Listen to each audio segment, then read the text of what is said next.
Absolutely. Yeah. Thank you, Amon. Any and everyone is welcome, for sure. What's your carnal theory? Today on Carnal Theory, we are sitting down with Amon Elise, who is one of our good friends here at My Sexual Bio, which produces Carnal Theory. And we're going to be discussing June's theme of feminine and masculine energies and how we connect to those energies.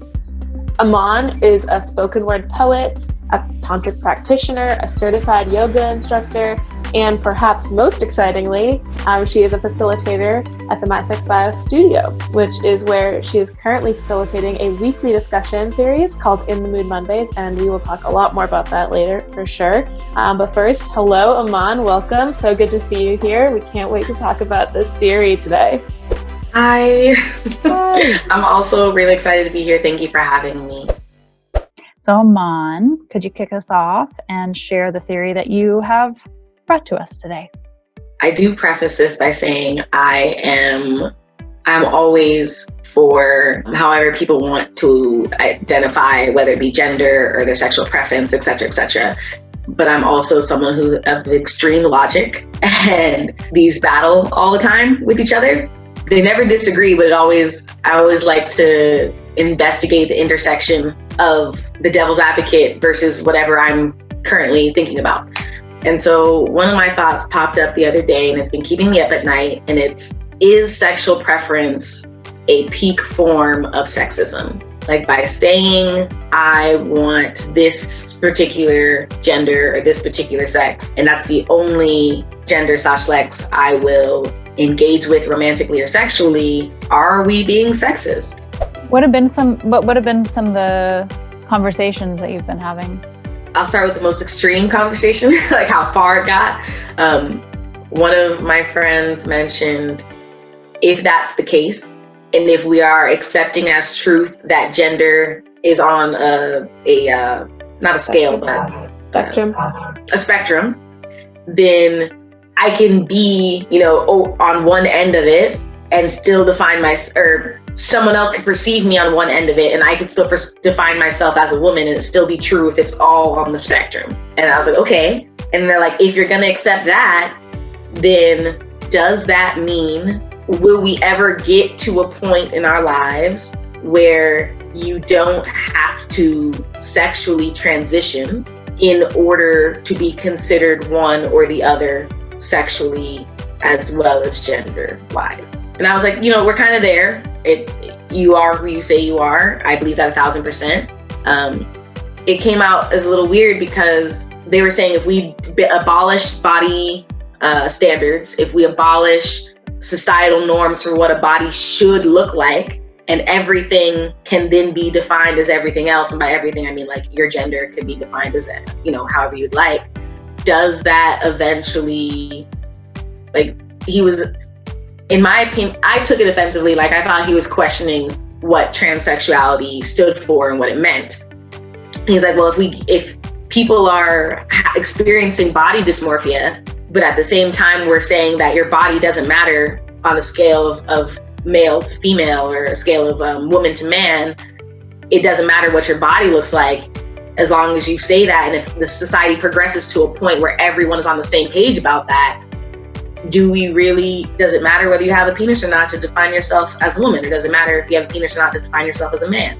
So you're saying basically at a certain point, will we get to this place in society where there aren't these pressures for someone that wants to identify as a woman to have a vagina? Or if someone's looking in the mirror and is like, I know I'm a woman, but I have a penis, they don't feel like that's wrong. Is that what you're saying? They don't feel like they have to change that at all. Right, it's gotcha. I think also relating back to your theory, is sexual preference a peak form of sexism?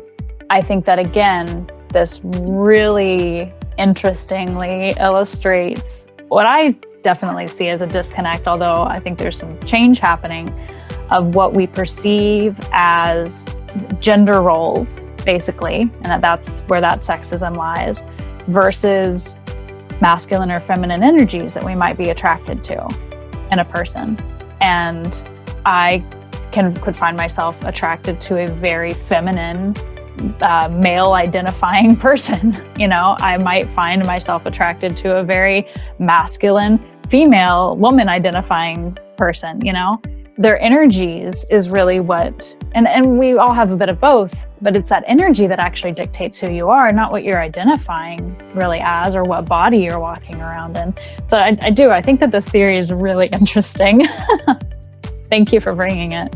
What are the ways in which you are like taking time to embrace each of these energies? I am trying to adopt the idea or the fact that clothes are agender by nature. That clothing does not have a gender, but I do, when I am trying to tap into my masculine energy, I definitely reveal a lot less. Definitely wearing more edgy clothes, in my opinion. And if our viewers, our listeners are familiar with like an Afro punk energy, I feel very like expressive and kind of a lean back daddy vibes. And so I dress that way. I rock my fitted, and my sneakers are all nice and clean. I'm in some baggy jeans that are still very attractive in my opinion. I'm understated. I'm muted in my colors. You got a theme going on, you know? And I walk with a kick-ass attitude. I'm just like, this is who I am. Versus feminine, when I'm trying to perform femininity, that's a great way of saying it. When I'm trying to perform femininity, for me, I'm in more loose, you know, more flowy clothing, or sometimes ridiculously tight clothing. It's always a little more breathable, a little more revealing, just a touch here. I'm from the South, so I also am constantly fighting what it means to be a lady in my wardrobe and outfit and conversational topics. And you can imagine for someone like me who's very open sexually in conversation, how much effort I put into that. But I'm a lot more flippant with my hair. I'm a lot more sassy. I am very, it just feels, if I could just embody a warm hug, even though men definitely need to be having hugs and et cetera, it's just, I'm being more inviting with my energy when I'm in a feminine space. I feel very soft, and sometimes my voice will change, and I'm okay with that, and I own it, and all of it is mine, and I'm very queen-like. Goddess energy is coming out. Definitely for my personal feminine energy, I try to move away from being wishy-washy. I try to be a little bit more directive, especially because I like to be a little dominant in the bedroom sometimes, and you have to be able to say what you want and communicate that effectively. And so I'll pull a little bit from my masculine side, and it's a constant back and forth on a daily as to how I want to present myself to the world and how I choose to be seen. I will say there are feminine privileges out there that when I am fully embodying my feminine energy, those who are embodying more masculine energies are more likely to help me. I'm more likely to assist, and are sometimes tripping over themselves to assist. And I feel like it's not valued enough in the world. And so when people see it, and they see it in full, beautifully finessing form, it's a marvel to behold and not found everywhere. And that's because a lot of us are taking on these more traditionally masculine roles and are moving into those spaces and feel like we have to shed off a little bit of our femininity to experience success in those spaces. And I don't think it should be lost. I think we should be, if anything, bringing more of our feminine energy into those spaces where they're not necessarily invited, and using them to our advantage. You are currently facilitating a weekly discussion, which takes place on, get this, Mondays. That is the name. And I know Abba and I have both attended, and it has been such a pleasure joining these Monday night sessions. For us, it's like late evening, and for others, it might be like a totally different time, depending on your time zone. But yeah, it's been so wonderful. We get to connect with these people and be very vulnerable with them. and talk about our needs and desires and connect one-on-one as well as in a group setting. And it's been like, there's been some pretty enlightening conversations, but can you talk to our listeners a little bit about this facilitated discussion and why you wanted to start it?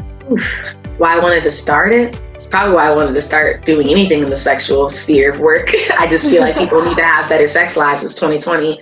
And as the years keep moving forward, I feel like it shouldn't take us that long to reach our sexual apex. I was talking to my mother one day, as I talk to her every day, and she said, I asked her point blank, I was like, hey, does sex get better as we get older? Particularly with the male species, because my she dates a lot of men. And I was like, Mom, does it get better? And she was like, no, actually, it doesn't. And I was like, well, how? What happens? And she's like, it's like, the way, I'll never forget how she said it. She said, it's as if you start a job and you think you're doing great and no one tells you you're terrible at it. 20 years later, 30 years down the line, if no one continues to tell you you're terrible at it, you'll just think you're doing a great job. And here comes retirement and, your whole career is passed and you don't know. Because everyone's giving you a so-so review, but in your face has been giving you like 5 stars and yeah, great. And since then, I've been in my poetry and in my workspace and my art, I've been like, we need to stop lying about orgasms. Just stop lying. Let's open it up for discussion. Let's just, as a unit, as a whole, as a culture, get better sexually. I want us to be having conversations, and this includes consent. This includes foreplay. This includes orgasming. This includes squirting. This includes boundaries. This includes setting the mood so the whole situation is right beforehand, your mind space, all of it, because arousal does start in the brain. So these discussions, I know some of the topics are like releasing shame, mirror work, I think is one, some of your releasing fears, overstimulation, trauma. Setting the mood. Yeah, setting the mood. So these... Boundaries, talk about boundaries and consent. Yeah. So it's a 10-week, in theory, it's a 10-week course that if you do all of them, they build upon themselves. And then you've kind of done this whole series. And if you wanted to loop back and do it again, because there's going to be different people each time. Yeah, that's the greatness of it. You could hop in week 5, and because we're on like a set schedule course, your week 5 is someone's week 1, and they'll loop back around. So by the time maybe you're done after week 10, you might continue on with us, but that person who originally started your week 5, they're going to gain all that material from week 1 through 5 after that cycle has completed. So it's just invite your friends, just invite everybody, bring them, have a great conversation. Every time the people change, the dynamic changes, you get like a new face, a new energy incorporated into the group, new knowledge to discuss. And some familiar people. Of course. And I don't know about you guys, but I have extreme fear of missing out, which is why I decided to lead it. I don't want a single person sharing themselves with us. And already, even with the amount of time that it's been, I've experienced so much growth and new questions to ask and new fears to worry about, but also being able to discuss those with partners. Yeah, I'll second that. And also just like the take home element, I'm finding that also because we're in a group, I'm really bad at doing homework or like take home assignments, but I know that because we're going to loop back, whatever the assignment is the next week, I'm like, okay, well, I guess I will be writing that manifesto to myself, to go in front of everyone and be like, oh, it's good. Like there's that accountability too, because it's a group. So anyway, accountability buddies. Yeah, I really do love it. And I hope more and more people join. Absolutely. Yeah. Thank you, Amon. Any and everyone is welcome, for sure. We hope that this episode has given you something really to dig into and reflect on your own later after this episode. And reach out to us at Carnal Theory on Instagram, or at My Sexual Bio on Instagram. And you can reach out to Amon at Amon Elise on Instagram. And we all hope that you'll come check out Amon's facilitated discussions. You can find all the information for that at mysexbiostudio.org. So thank you so much, Amon. No, thanks for having me. Carnal Theory is produced by My Sex Bio. Our sound design is by Audrey Cohane, and our theme music by Min the Universe. My Sex Bio is an educational platform built to empower people like you to take command of your sexual biography. Follow us on Instagram, Twitter, Facebook, LinkedIn, TikTok, YouTube, and Spotify at My Sex Bio. Visit our website and join our e-letter at mysexbio.org and support our work by joining our Patreon. Thank you.